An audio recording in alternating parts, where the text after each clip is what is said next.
Hello and welcome back to another episode of Fight with Honor. I'm your host, Honor Valencia, and today we are talking with Jeremy Schulz, who walked 3,100 miles from the Brooklyn Bridge to the Sundial Bridge in Redding, California for an anti-bullying campaign that he did with Justin Wren from the organization Fight for the Forgotten.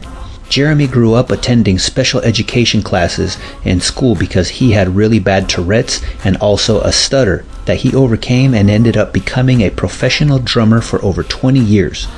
In his adult years, he went through a divorce and ended up losing everything, including the rights to see his stepson that he helped raise from 6 months to 10 years old.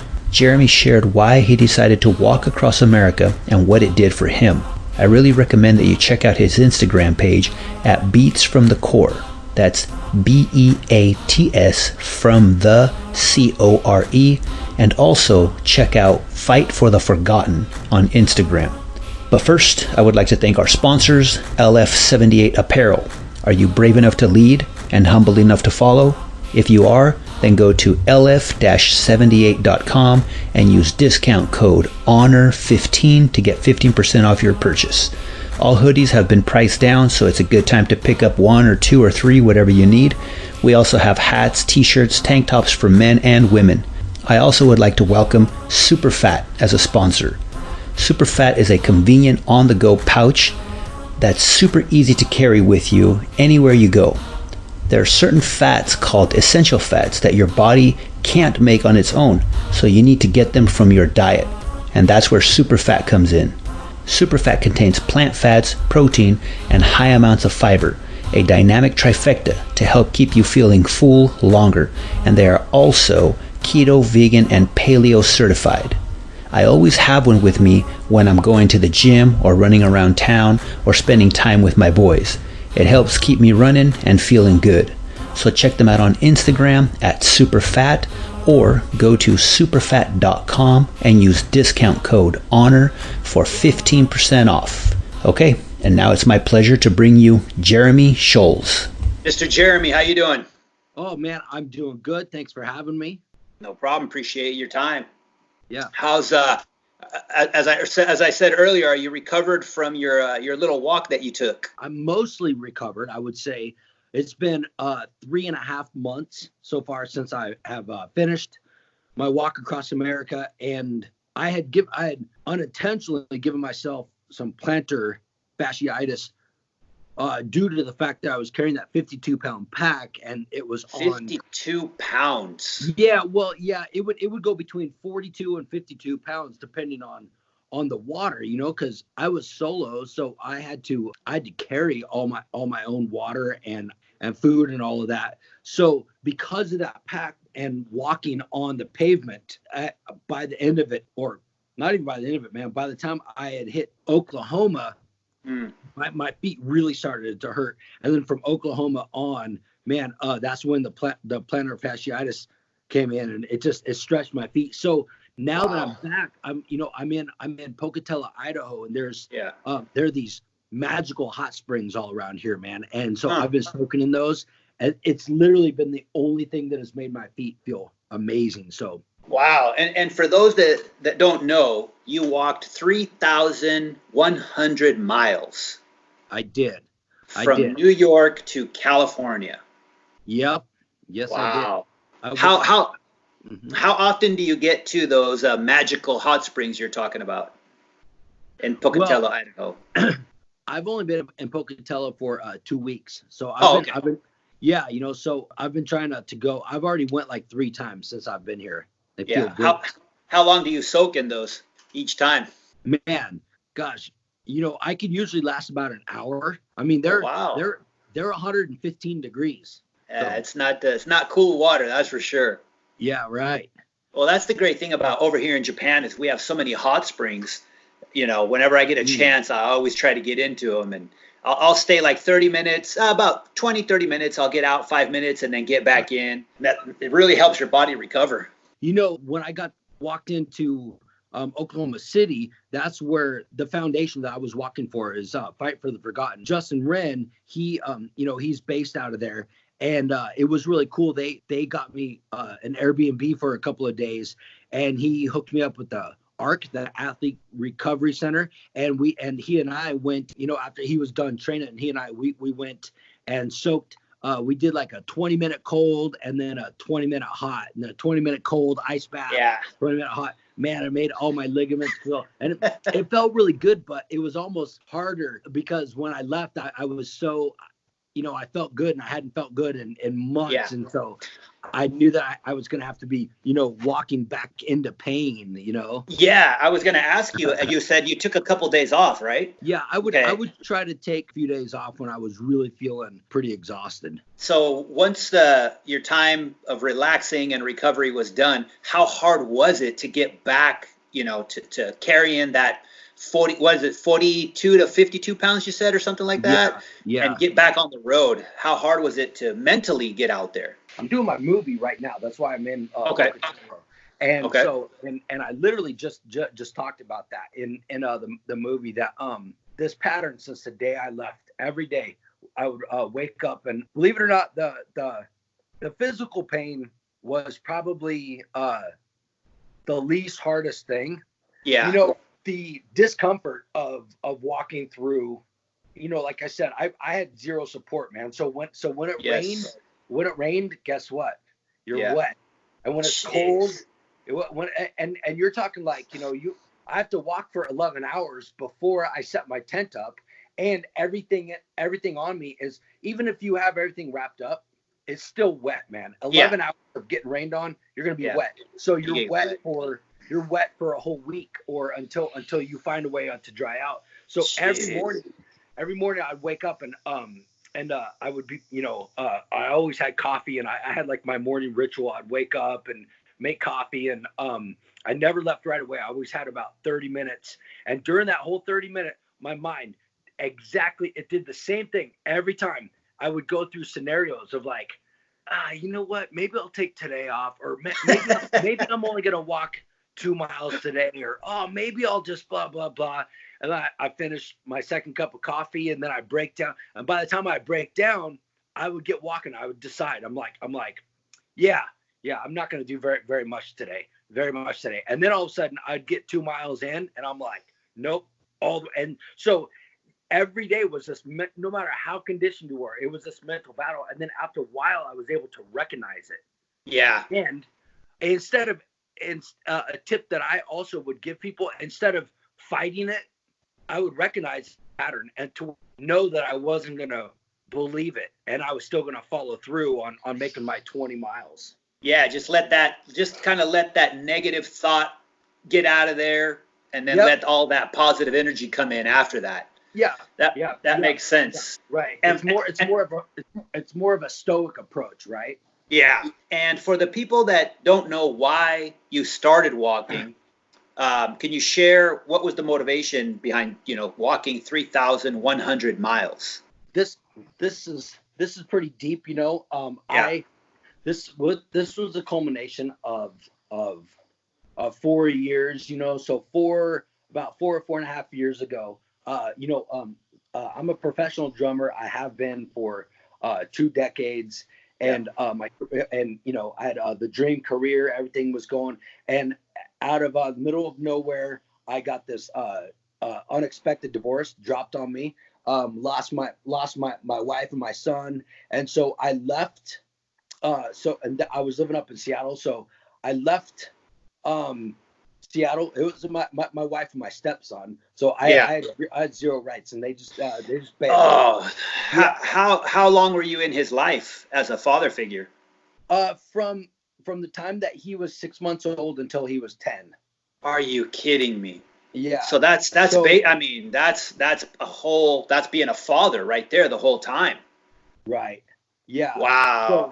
So, so everything just kind of crashed down upon me. So that's when I decided I was going to go to Southeast Asia, and just kind of chill for a bit. And while I was there was this, when I was in Thailand, there was this guy named Toon Body Slam, and he ran from the bottom of Thailand all the way up to the top of Thailand, and he raised money for Children's Hospital, and it was just amazing, and it was really captivating. And I thought about that, and then I came home and traveled all around the U.S. and just kind of got my bearings about me. And then I was in New York, and April of 2019. When I was living in New York City, I decided there's a certain question that I need answered, and so I feel like I'm just gonna go for a walk, and I want to walk across America, but I knew that I needed something to hold me accountable, because if I just did it for that purpose, like I could quit and just kind of. Yeah, I don't know. It's weird. I feel like I could let myself down and not worry about it, but other people I can't let down. Oh, I totally understand what you're saying. It's easy to quit on yourself, but when you got other people that are watching you and for a different reason, makes you keep going. Exactly. So I didn't want to drag anybody into my pity story. So I said, you know what? I'm going to do this for an anti-bullying campaign. Called Justin Wren, told him. So we did it for that, and then so I walked to find the answer to my question, and then and my question was, what now? I walked for 6 months and made it to the Sundial Bridge in Redding, California. 6 months. Yeah, 6 months. I left April 22nd, and I got to the bridge and then I got to Sundial Bridge in Redding, California, October 22nd. So April to October. And from starting date, how much time did you have to plan before you actually started walking the first day? Like to get all your gear together, to get just everything you needed together to start. Well, you know what I did was I declared that I was going to walk across the United States. I belong to this to the speaking group, and I was down in Florida. And we were all around, like we do like these roundtable discussion groups, and it's a very powerful group. And it's called the Red Elephant. And they my coaches, they help entrepreneurs. They help you build your businesses to create a social impact. And if you don't know what it is, then they work with you. So it's entrepreneurs that to where you could like tie what you're doing and what you're passionate into making a difference. And so I was there, and I was like, so I declared it in front of them, and that was in October of 2018. So come January 1 of 2019, I gave up my apartment in New York City, and I got rid of my vehicle. I got rid of all 4 of my drum sets, every single thing that I owned except for what could fit in a backpack. So like 2 pairs. Wow. And I flew to West Virginia to stay on my buddy's farm. And so from January until April, I just practiced walking. That's all I did. I just practiced walking every day. I started out walking 5 miles, and then 7 or 8 miles like that. And I had I had no rent to pay. I had already paid off my credit card bill. So I was basically only paying off for my phone. And these are like family friends of mine. So they were like, hey, we'll feed you. So April. That's amazing. So April 20th came, and I went up to the bridge, and I had not even trained with a backpack. So when I got to the bridge, the whole time you were practicing walking was with no backpack? Yeah, with no backpack. So by the time I got to the bridge and I put my backpack on, I had walked 20 miles, but I had yet to walk 20 miles with the backpack on and stuff. So and my route, I didn't know what route I was going to take. So as far as like planning, like most people, they're like, oh, I'll get food here, I'll get food there. Dude, I put that thing on and walked off the bridge, and I figured it out day by day. I went walk. Is what I did was I left the Brooklyn Bridge, and now I know this is funny and weird at the same time. I didn't want to leave New York City. I didn't want to leave New York without going by Niagara Falls. So I went about 600 miles out of my way, and I walked up to Niagara Falls first. 600 miles out of your way? Roughly. Wow. I went up to Niagara Falls first, and then I scaled Lake Erie. After Niagara Falls, I made it up there. That was beautiful. I walked across the Erie Canalway, and my first 2 weeks I was with a buddy. He a good friend of mine. He came Yeah. with me, but he was on and off the trail. Then by the time after Niagara Falls, we split, and then I scaled Lake Erie, and then I came down into through Erie, Pennsylvania, into Ohio, and then once I got to Ohio, I took Highway 40 and just walked all the way into Muncie, Indiana, and then from there, so during this time, man, I had checked this out. Through my walk, I had multiple near-death experiences. I fell off a 40-foot cliff. Wow. Yeah, and survived. I woke up one night with coyotes surrounded all around my tent, and had to scare them off. Coyotes. Coyotes, yeah, they were signal barking, and they were like getting all around my tent. That happened multiple times. I got caught in a flood in Indiana that took all my gear, washed or not all of it, but it washed half my gear away. It was snapping trees. This guy in this truck came down and saved me. The night before that, I was caught in a lightning storm that hit I set my tent up right underneath this tree, and this piece of lightning hit the tree, and thank God the tree fell the opposite direction and not on me. And it It hit the tree next to where you were? Directly to it. Like I could open up my tent, and the tree was arm length. It was just like right there. Wow.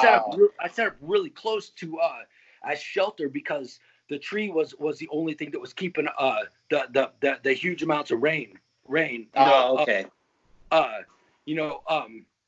So I so the lightning struck, and the thing hit the other way, and then when I got to Oklahoma, I had set up across the street from a prison, and there was a prison break that night, and the cops told me to stay in my tent, because they had like these dogs running around trying not to find out the prisoner. And so while I was in my tent held up in there, I get a tornado and a flood warning, and then my tent started filling up with water. Okay. Wow. Yeah, dude. I got woke up by a mountain lion one night, early one morning in the Lhasa National Forest. I mean, this stuff is not funny, but it's great. It sounds like a movie, which you are making a movie out of it, so that's perfect. Yes. Myself and my good friend Ron Torres. He's an award-winning filmmaker. We have crafted together a movie.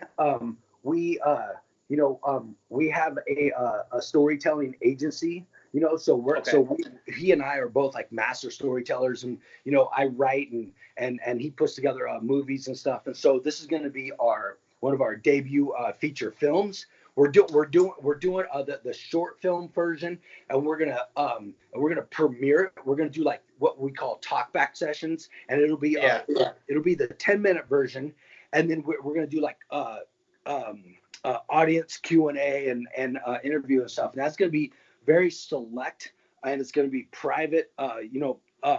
And we'll get like audience feedback and stuff. And we're gonna do that. We're gonna do as many dates as we can. Hopefully starting in about a month from now. Wow, that's amazing, man! I can't wait for that movie to come out. Yeah, will you be in the States? I'm not sure.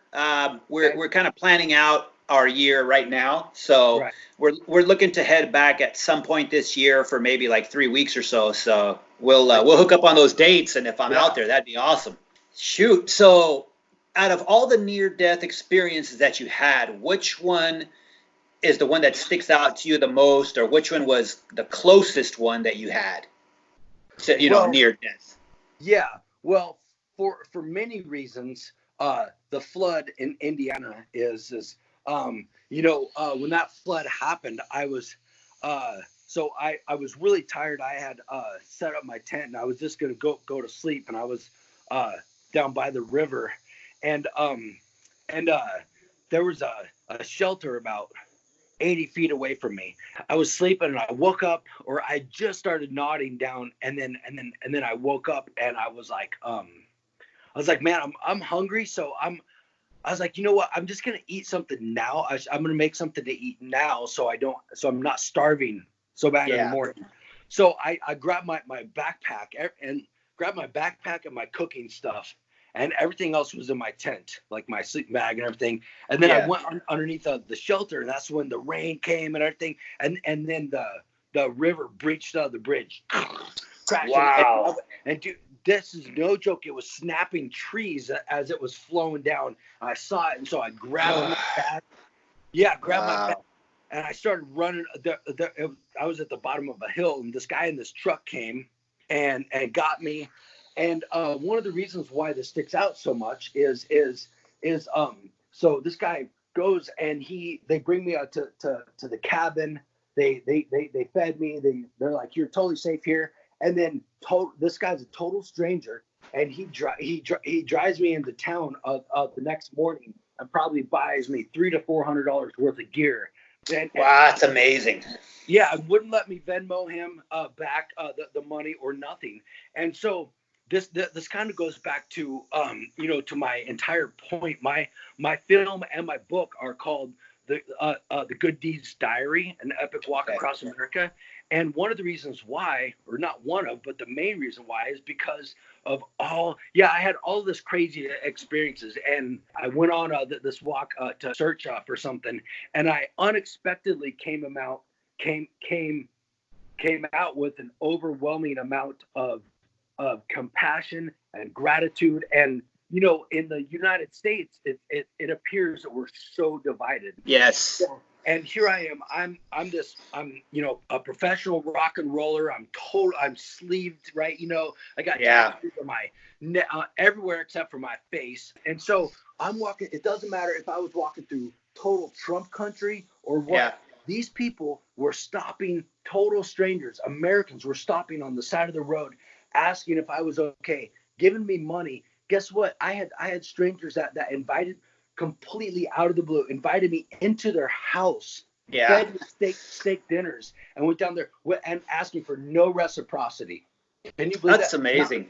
Not once, day after day after day, complete strangers who had different beliefs than me, probably politically, probably everything. Yes. And they acted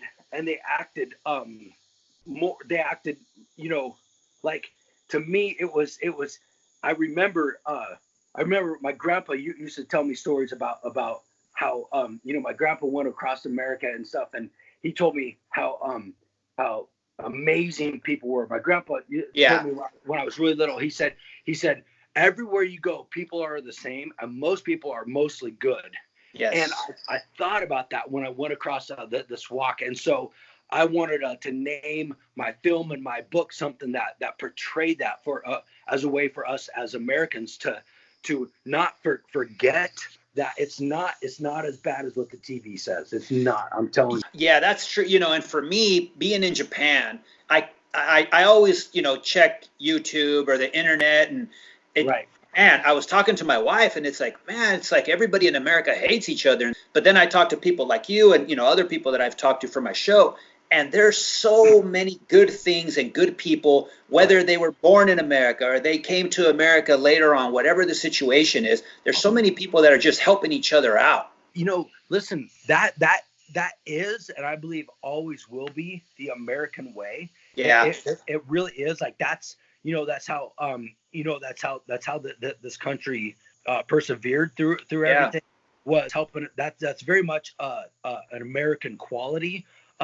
It's true. Yeah. Yes. Yeah. Are there total a-holes? Of course there are. Are there total, bad apples? Of course there are. But the proportions are completely skewed. Yeah. Right.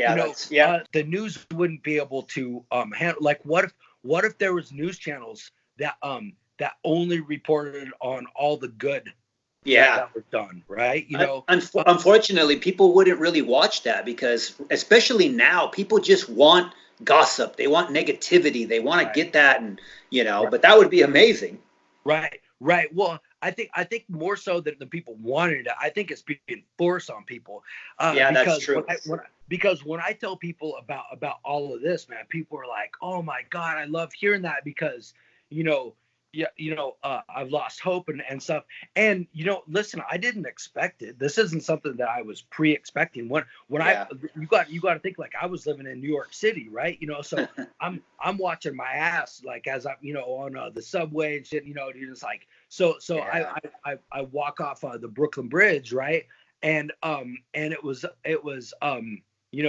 from the time I left until the time that I got to the other bridge in California, it was overwhelmingly compassionate. I'll tell you a really quick, amazing story here, really quick. Okay. I was walking in I was going through the panhandle of Oklahoma, and man, it was about 112 degrees, and I hadn't passed any cars in like 2 or 3 days, and I came up into this really small town, and there was this hotel there, and it was a hotel that was for oil truckers. Okay. And so it was low season, so they were all that. So there was nobody at the hotel, but the lobby was still open, and it said, if you need a room, call this number. So I called. I walked in there, and I was like, because most of the time I was sleeping out in the woods or wherever I could. So Yeah. I came across. I was like, oh my God, yes, I could shower. So I called. The lady answered. I said, hey, I told her what I was doing. She was like, oh my God, me and my husband, we saw you on the news. Like, I'd like to buy a room. So listen, she had never seen me from anywhere. So in person is what I mean. Yeah. So Yeah. so she tells me, she said, okay, go behind the counter, open up the drawer. There's a key. Go, and then she said, unlock the door behind you. So I did, and I'm on the phone. And she said, now grab the key to the room. What number is it? I was like, B2. And she said, okay, just lock that key in the room. When you leave. And I was like, I said, okay. I said, great.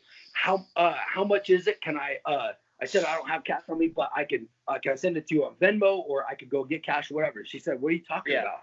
I was like, how much is the room? Like, what I need to pay? And she was like, oh, don't worry about it. Just like, and so I said, all right, yeah, That's cool. awesome. And so I went to bed. I woke up the next day and I was feeling so sore. I asked if I could stay another day, and I was going to pay. And her and her husband, they're like, stay as long as you want. We don't even care.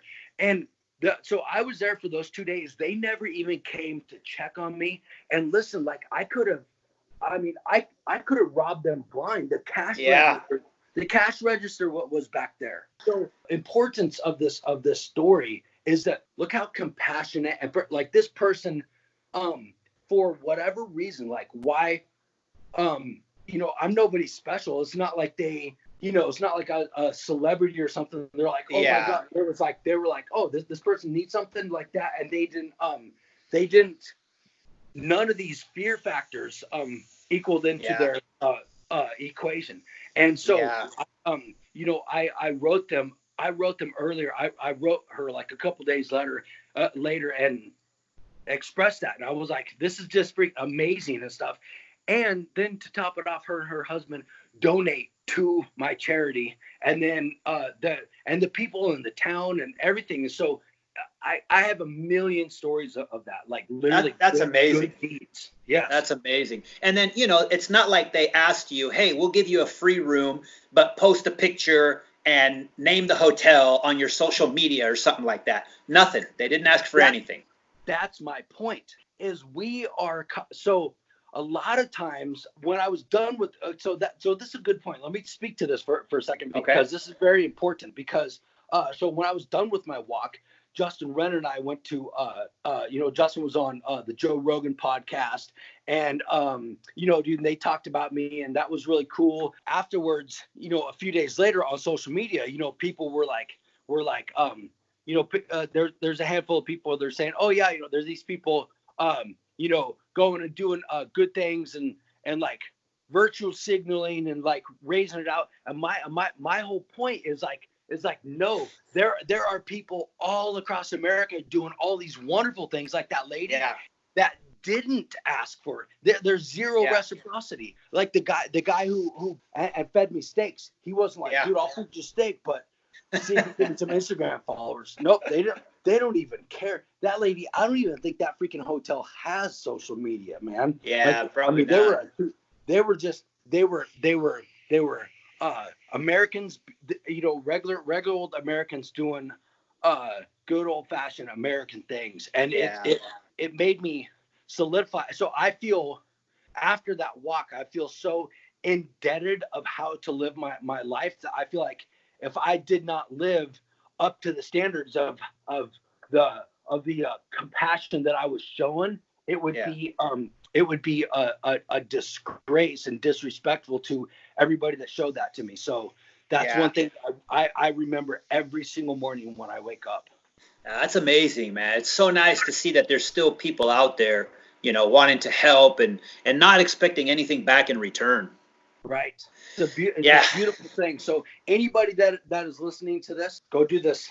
Intentional. There's this book this guy wrote, and he's one of the founders of Aveda, the hair products. Okay. And he talks about doing intentional good deeds. So instead of random acts of kindness, he says go plan out. Don't do random acts of kindness. Do intentional acts of kindness and ask nothing in return. Yeah, that's true. I guess that makes a big difference if you're doing it intentionally. You know, plan out what you're going to do. Yeah, that's a good philosophy to have. Yeah, and right.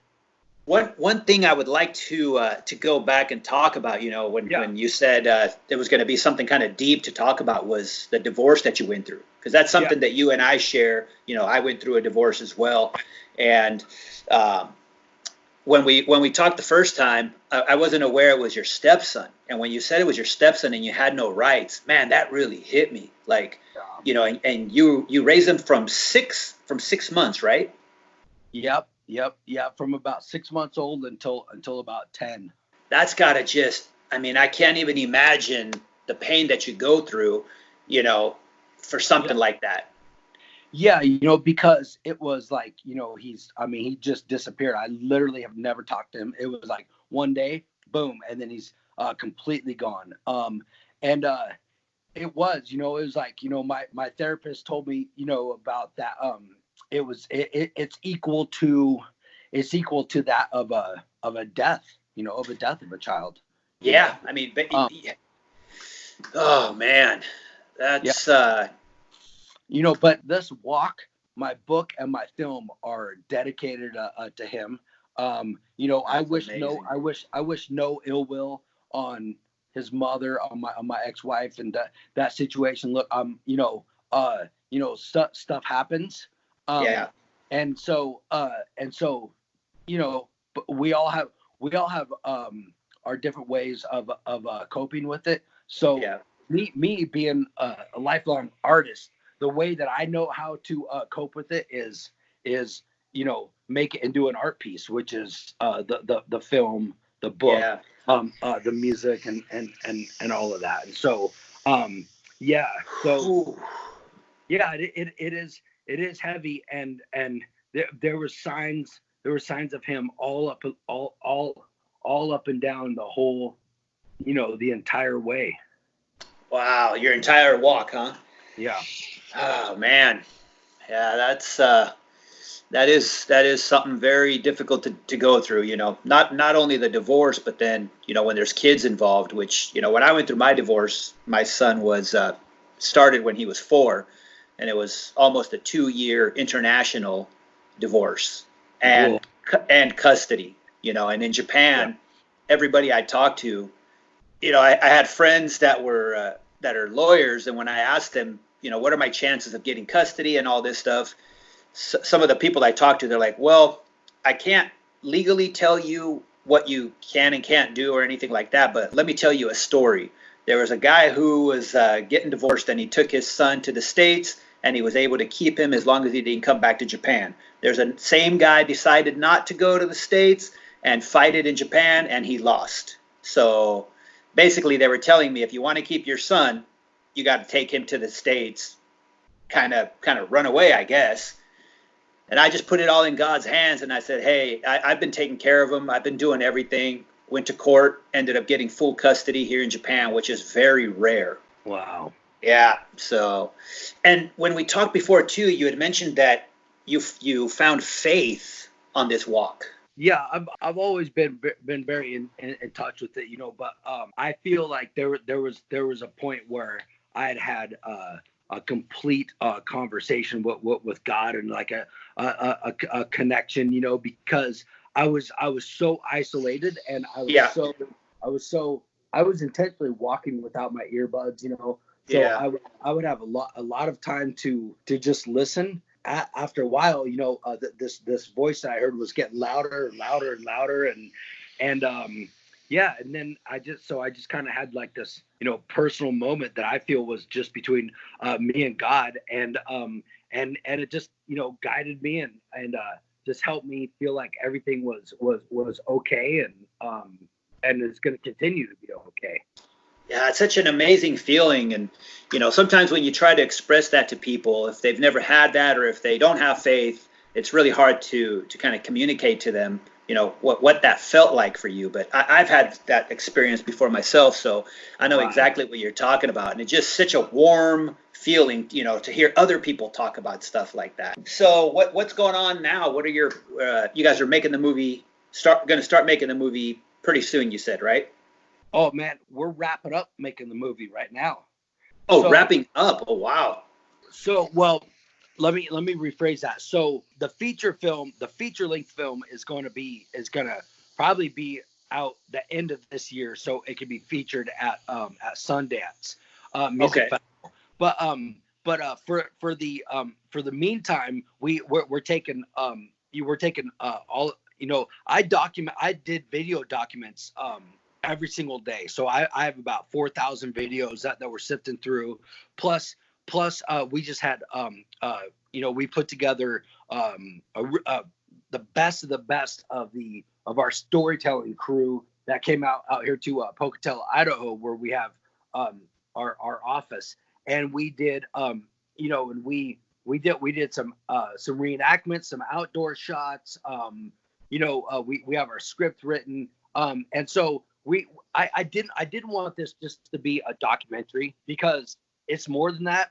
Look, there's a bunch of people have walked across the U.S. So yeah, it's pretty cool. But this is more of this film is more of my story, and it's more of a story about really needs to be told, about losing everything, man, losing your career, right, dude? Imagine being a professional drummer for 20 years. Yeah.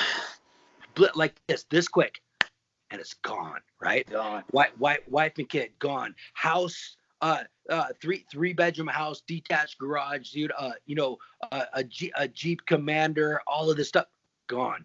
20 years of friends just vanished, as if it wasn't even there. You can't even touch it anymore. So this is a film about losing that, and then picking yourself up and coming out the other side, and finding hope, and finding all of the stuff.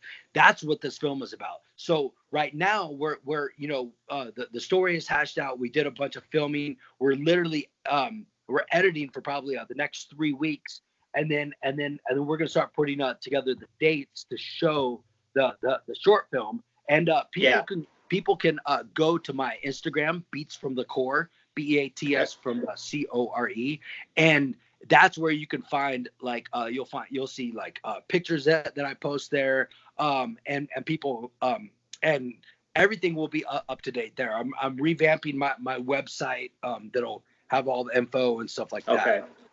Yeah, you said going through the divorce, you lose 20 years of friendship. That's so crazy that when a divorce happens, everybody chooses a side. It's like they can't be friends with both of you.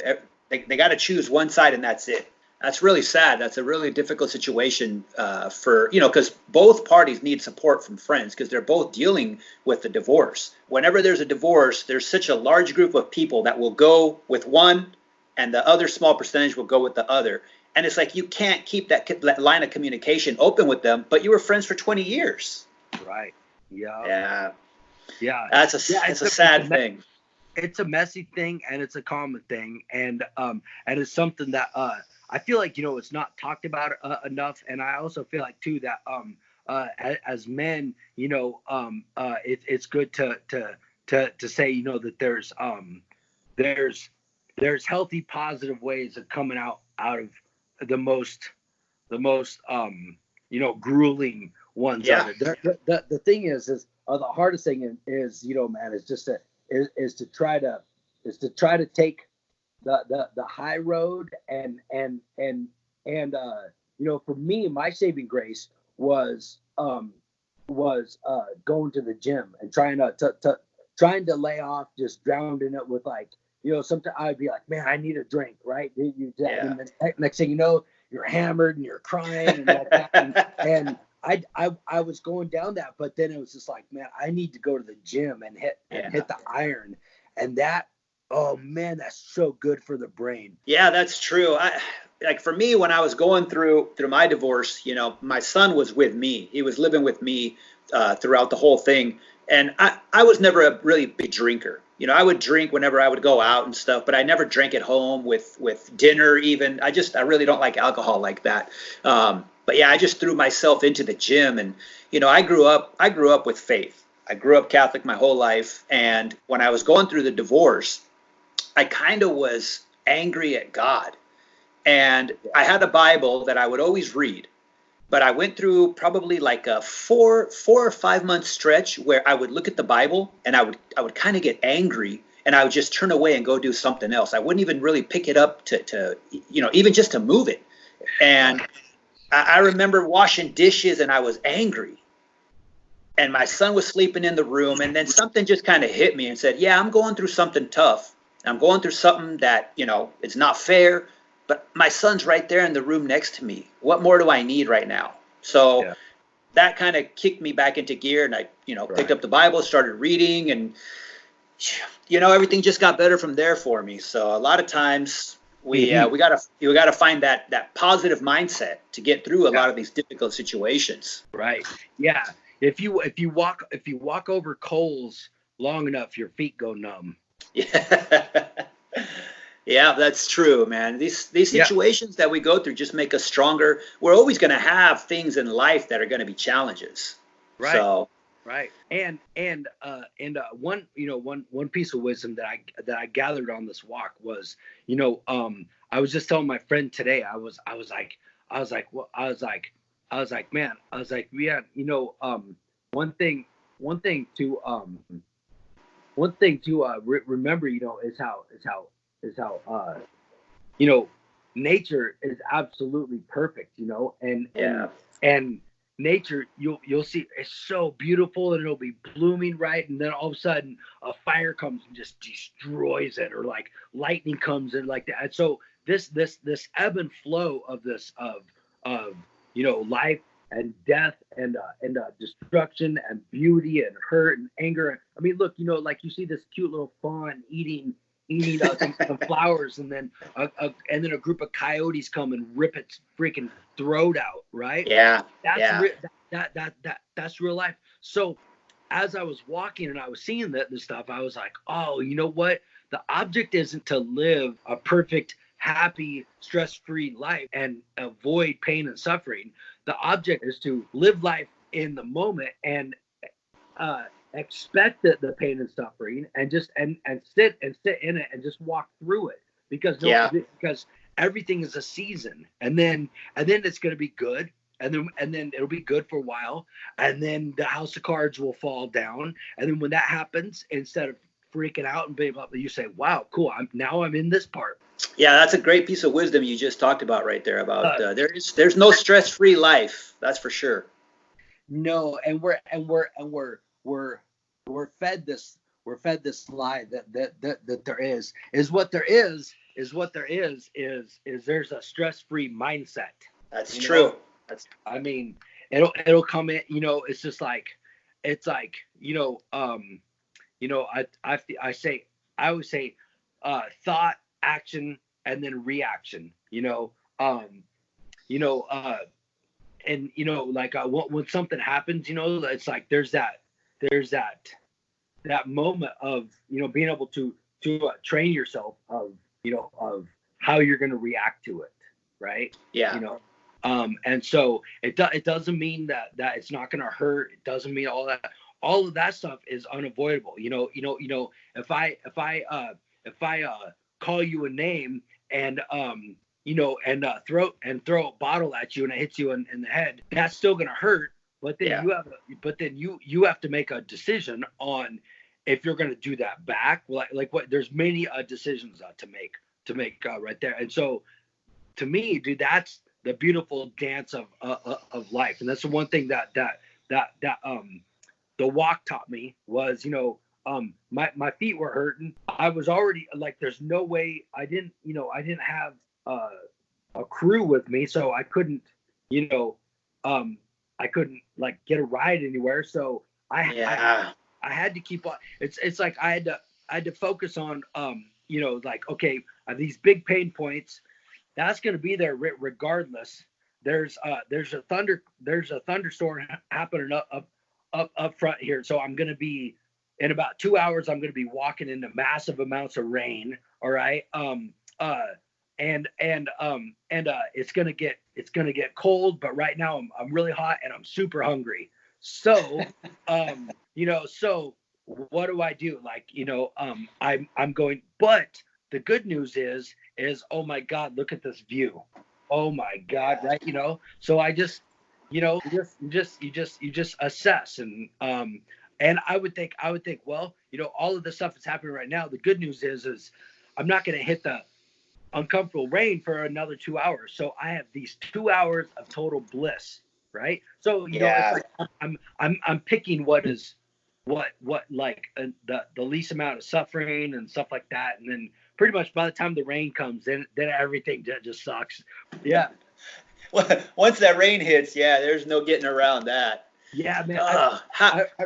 I remember walking in Pennsylvania, dude, in the Pocono Mountains, and I had this hail that was coming at me sideways, like right in my face. Oh, man. And I walked for 10 hours in the hail and the rain, and my every step was my foot was like squish, squish, squish, right? So I was in these back roads. There was like, you know, I was a day and a half away from a campsite. So I had a machete with me and I had hacked out into the woods. He had a machete. Yeah. So I hacked out into the woods, a place for me to set my tent up. And when I did, I ripped my tent. So not only was I wet, but all night water freaking dripped on me while I was sleeping. And so my clothes were wet. The inside of my sleeping bag was wet. The inside of my tent was wet. The wind was blowing. You know, and then I had to wake up early in the morning and get out of there so I wasn't caught, because it wasn't legal for me to be pitched up there. And then really? Yeah, and then it was cold and everything, and so I had a whole nother day to walk over that part of the Pocono Mountains to get to the campsite. And then when I got to the campsite was flooded, so even more water got into my tent. You know, you just couldn't get away from that water. It's a real thing, dude. When you do something like this, man, you're exposed to the elements. Yes. Yeah, that's true. I mean, especially, you know, the distance that you covered, you're going to experience everything. Everything. Yeah, I did too. Yeah. You know, yep. The only thing I didn't experience was a hurricane.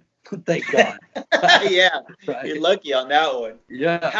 How was there once or twice, or how many times were you close to quitting, where you just thought, I can't finish this? Did that ever, you know, did you get close to that? Too many times to count, really. Really? Yeah.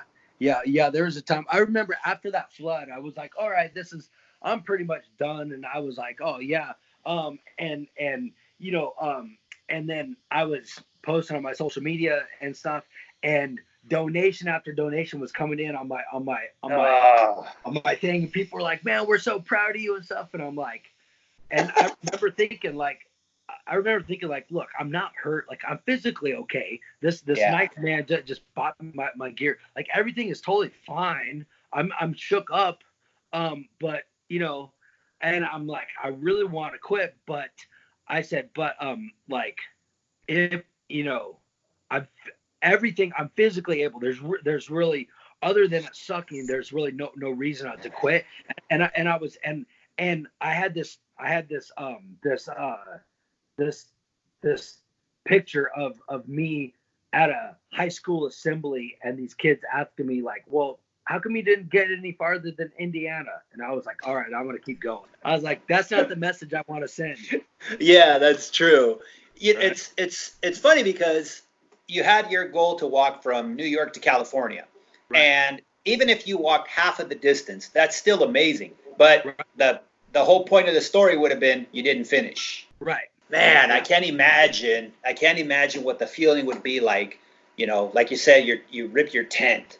All the near-death experience you had. You got wet. That flood, but wanting to quit, but still keep going. And I think that's where, when you decided to do this walk for something greater than yourself, that is what really was able to help you keep going. Because if it was just for you, it's easy to quit. If it was just for me, yeah, I probably wouldn't have had it tied to a social media, and I would have been like that. And then I could have just told my buddies. And honestly, I would still probably be sad and bellyache. No, yeah, always, if you're gonna do something great, tie it to something greater than yourself.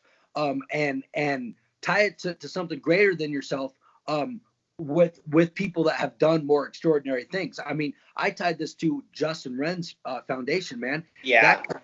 People that don't know what Justin Wren has done. Look, I walked across America. Boo hoo. You know what that guy did? That guy, Yeah. that guy spent a year in the Congo. In the Congo. In the Congo, and got malaria 3 times. Yeah. Malaria 3 times. All just to be able to provide clean drinking water for the world's most picked on people. I'm gonna tie my organization up to him. Do you think that guy? What do you think he thinks when I call him and be like, oh, my feet hurt? He would like, Justin would call me, hey buddy, how's it going? I'm like, oh, easiest day in the world, bro. I got no complaints. But 5 minutes ago, you were just thinking about quitting, but now he called you. You're like, oh, yeah, no, everything's good. Oh, yeah. He's like, bro, you're awesome. I'm like, dude, what? It's like, so that's the thing, man. It's all, surrounding yourself around, around greatness. I thrive on, on being the weakest link in the room, making sure that I'm around some just epic people. Man, that's a great point. If, like they say, if you're the smartest person in the room, you got to find a new place to be because you're not really learning. So that's a really good point, to always have people around you that are doing greater things, or, it's not like you're comparing yourselves, but you want to be around people that are going to motivate you and push you to do new and greater things. Yeah, exactly. And so the producer of the documentary, we're in this interview phase, and he said, hey Jeremy, would you are you a hero because you've done this? And many people say yes and all that. And I said look, a true hero will never call himself a hero. A true hero is the person that is aspiring to be like his heroes. Will always be like, oh, chasing after. So I haven't reached my hero status yet. It's like and I get that from being like, from being a drummer. I've been playing drums for 38 years. 38 years. And almost 20 of those I've been playing professionally. And I'm not even on the map to where I want to be. How beautiful is that? And hopefully I will never arrive there. So it's I could take the same thing about my journey is striving, because what if with drums there was like an endpoint, like, oh, I can learn here and then boom, you're done. All right. Yeah. What's next? Yeah, exactly. And that's just how I'm, coming in, to my life. I've never been an author, and now this year I'm going to be a two-time published author. And I'm sure in 5 years from now, I'll look back and just I'll be like, oh my God, those books were embarrassing, right? I mean, I look forward to that stuff. Yeah, I think what you just said now with the mindset, like, you said you've been a professional drummer for 20 years and you're nowhere near where you want to be. And you said that's great. I think a lot of people have an opposite mindset. They're like, I've been doing this for not even 20 years. They could be doing it for 5 years, 10 years, and they're not happy with what they are and they're ready to quit. So I think that mindset that you have is just a very rare thing, and that's what helps you to reach that greatness. Right. And that was a mindset, by the way, that was learned, because you're right. That's not something that's naturally in all of us. I have, my grandpa, my mom were very good mentors. I've had a lot of good drum teachers, that were my mentors, and they instilled that on me.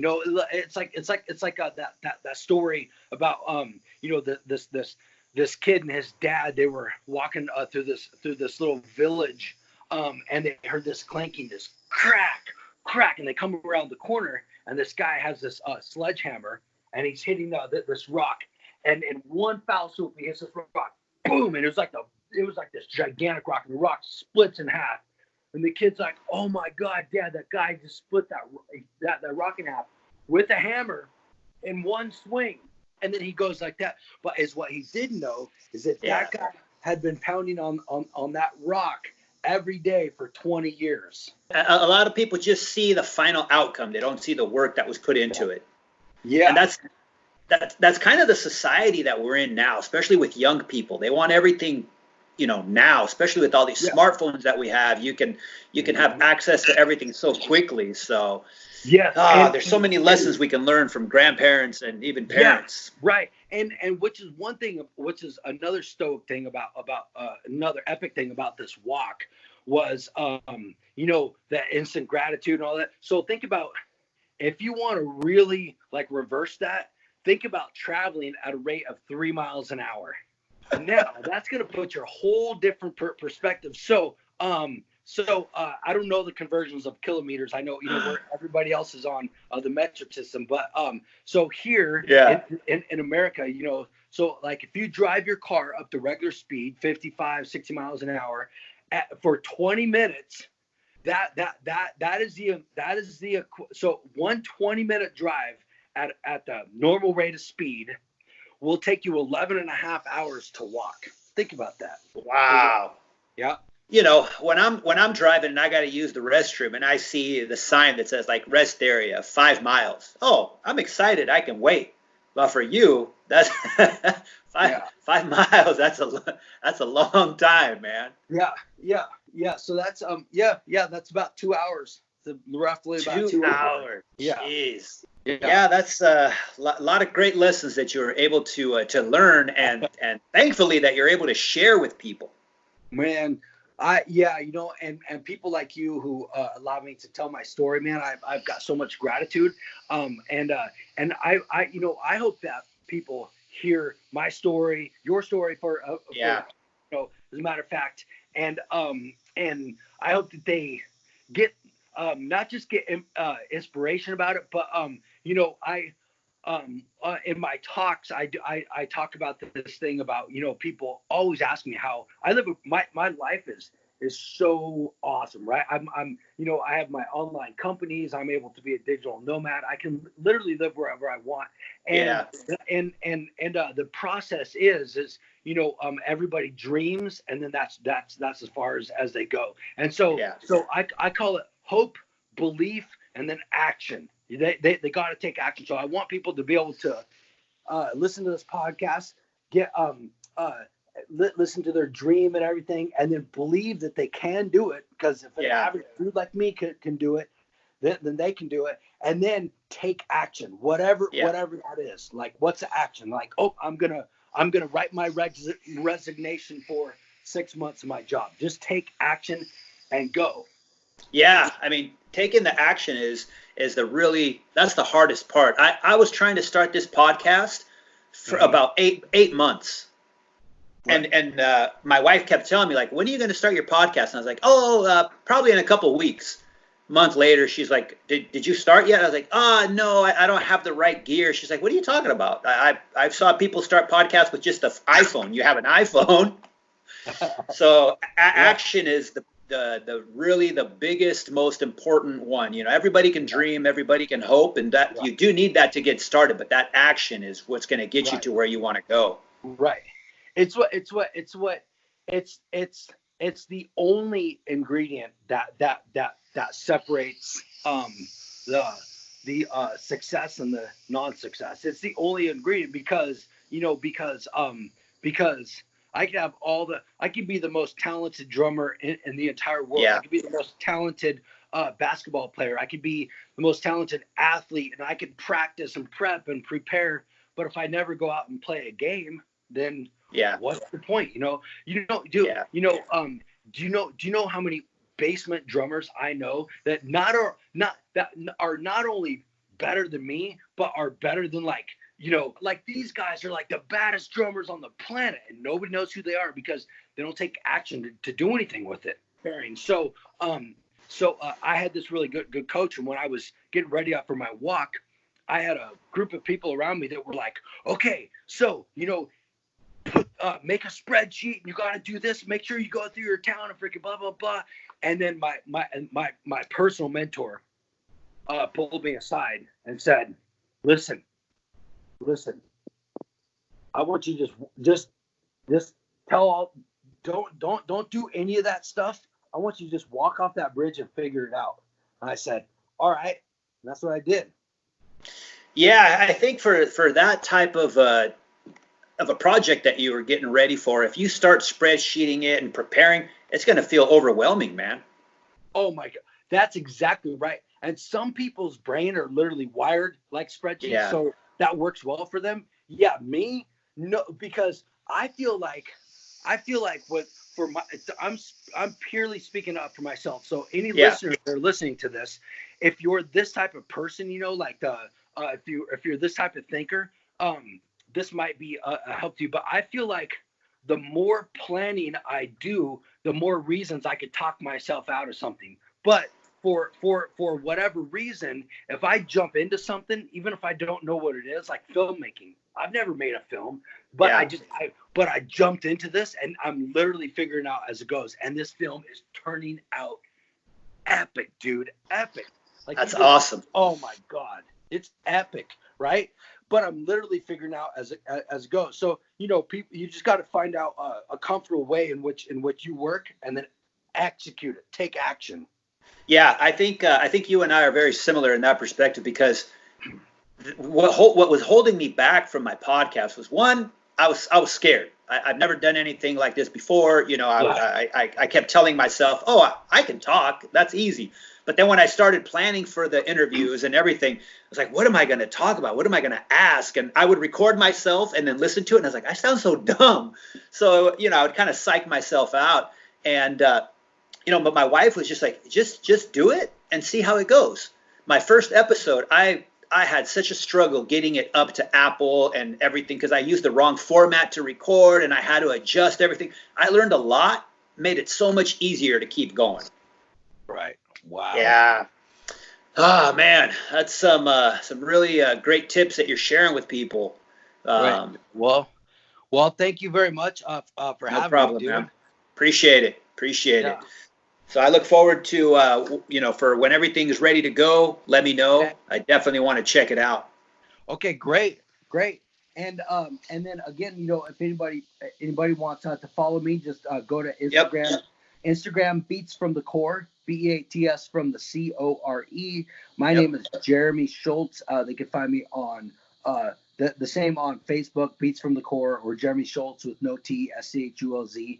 And I invite anybody to. I've got a ton of people every day. People reach out to me through my DMs and stuff like that, and I answer literally almost everything. And if I don't answer it, just keep pinging me, and I'll answer, because I spoke with a gentleman just a couple days ago, who said, I was really down and having suicidal thoughts, and he didn't have anybody, and he didn't have anybody to talk to. And so as a community, like, I'm here for, I'll do as much as I can. And then I invite the rest of the community to step up and it's a pretty exciting thing, helping out strangers, man. It's great. So that would be something cool if you post on Instagram or whatever, like post up a thing to say, to have people say, hey,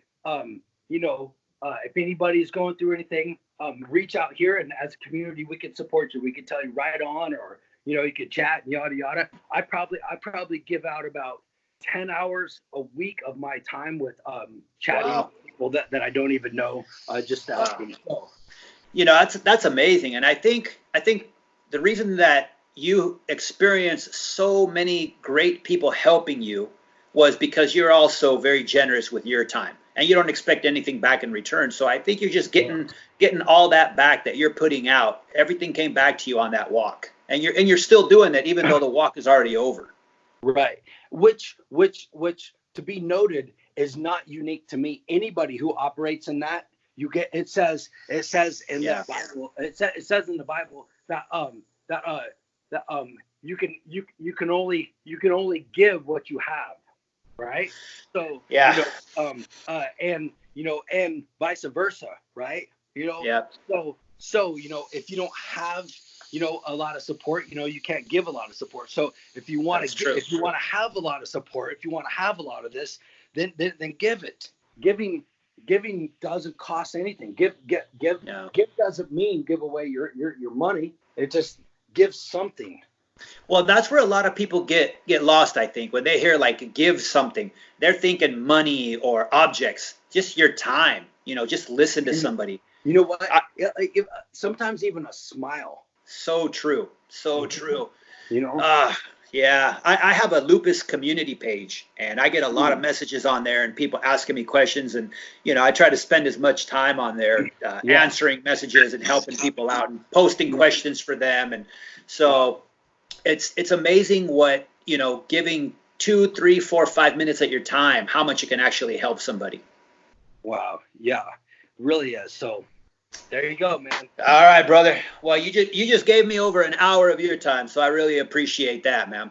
Man, you know what? Anytime, once the film comes out again, I'd like to reconnect again, and I hope you and I get to meet in person. And thank you Thank you so much for having me, Matt. I really appreciate it. No problem, man. I appreciate your time, and we're definitely going to make that happen. I'll keep you posted on my trip back to the States. Okay. And if you end up in Japan, make sure you let me know, or anywhere around Japan. Let me know. We'll link up. All right, brother. Okay.